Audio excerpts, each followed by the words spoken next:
brief history of the United States of America. Hi, boys and girls, ready to get started? Once upon a time, there were these people in Europe called pilgrims, and they were afraid of being persecuted. So they all got in a boat and sailed to the New World where they wouldn't have to be scared ever again. Oh, I'm so relaxed. I feel so much safer. But as soon as they arrived, they were greeted by savages, and they got scared all over again. So they killed them all. Now, you'd think wiping out a race of people would calm them down, but no. Instead, they started getting frightened of each other. Witch! So they burned witches. In 1775, they started killing the British so they could be free. And it worked, but they still didn't feel safe. So they passed a Second Amendment which said every white man could keep his gun. I loves my gun. Loves my gun. Which brings us to the genius idea of slavery. You see, boys and girls, the white people back then were also afraid of doing any work. So they went to Africa, kidnapped thousands of black people, brought them back to America, and forced them to work very hard for no money. And I don't mean no money like I work at Walmart and make no money. I mean $0. Nothing. Not a zip. Doing it that way made the USA the richest country in the world.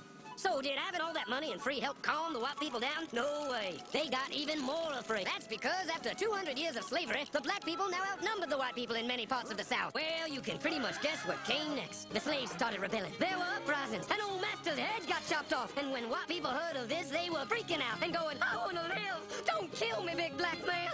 Well, just in the nick of time came Samuel Colt, who in 1836 invented the first weapon ever that could be fired over and over without having to reload. And all the southern whites were like, yeehaw!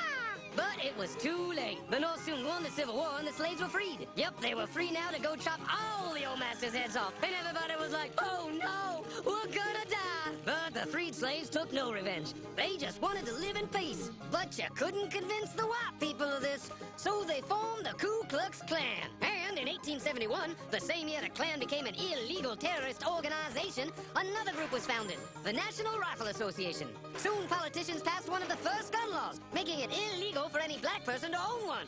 It was a great year for America, the KKK and the NRA. Of course, they had nothing to do with each other, and this was just a coincidence. One group legally promoted responsible gun ownership, and the other group shot and lynched black people. And that's the way it was all the way to 1955, when a black woman broke the law by refusing to move to the back of the bus. White people just couldn't believe it. Huh? Well, I won't say move. What's going on? Man, all hell broke loose. Black people everywhere started demanding their rights, and white people had a major freaky feel meltdown, and they were all like, run away! Run away! And they did. They all ran fleeing to the suburbs where it was all white and safe and clean. And they went out and bought 250 million guns and put locks on the doors, alarms in the houses, and gates around the neighborhoods. And finally, they were all safe and secure and snug as a bug.